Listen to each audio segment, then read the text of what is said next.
In question 4, I'm asked whether the effect of horsepower on a price is significantly different from 0.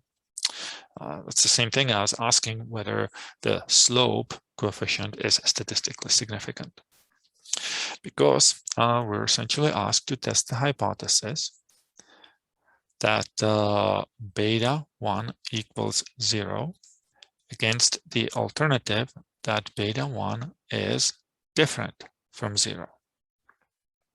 How do we test hypotheses about regression coefficients?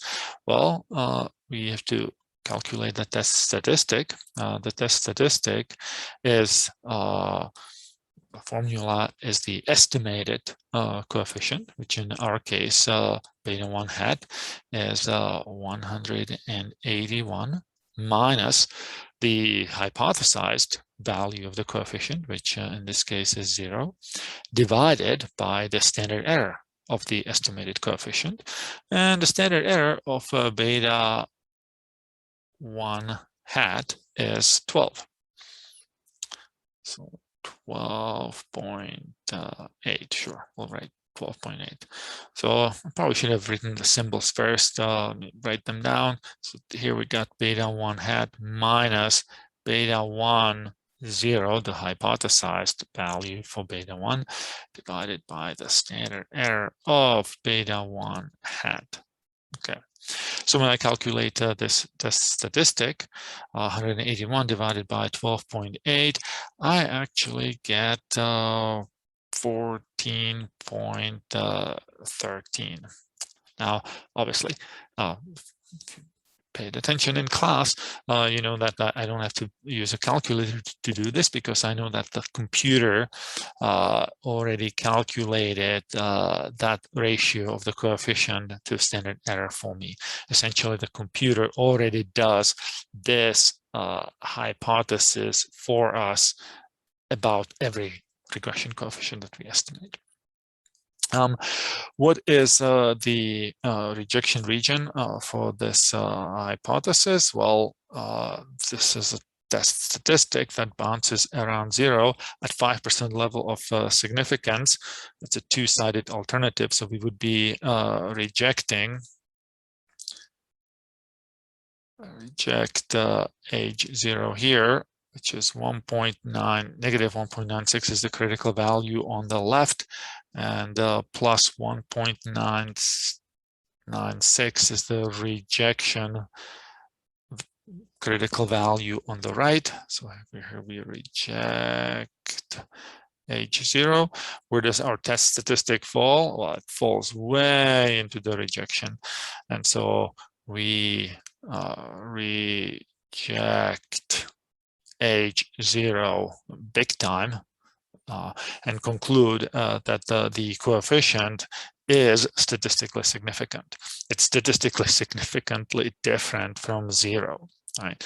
The null hypothesis that it is equal to 0 is rejected big time, and so we say the slope coefficient is statistically significant.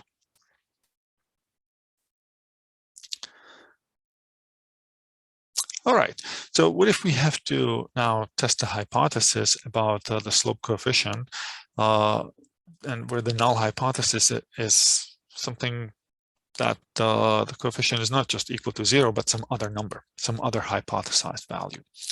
So in this case, we're asked, is the effect of horsepower on price greater than $150 per 1 horsepower?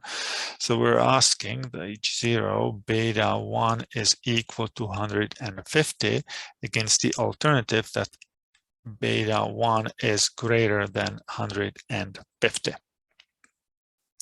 How do we test that hypothesis? Well, we use the same test statistic. Well, beta 1 hat, which is 181, minus the hypothesized value, which is 150. Okay, and that's where it's different from the previous test, because here we hypothesized that that beta 1 was equal to 0. Now we hypothesizing that it's equal to 150. The standard error doesn't change. The standard error is still 12.8, and now I have to use a calculator to calculate essentially 31 divided by 12.8. That gives me 2.42. Is the test statistic for this test. What's the rejection region? Well, here the hypothesis is, the alternative hypothesis is one-sided. It's greater than. So the rejection region is going to be on the right. At 5% level of significance, the critical value is 1.64. So I reject H0 if the t-statistic is greater than 1.64. Our test statistic falls into the rejection region. And so we end up reject H0 is the outcome of this test, meaning we conclude that the effect of 1 horsepower on price of a car is greater than $150.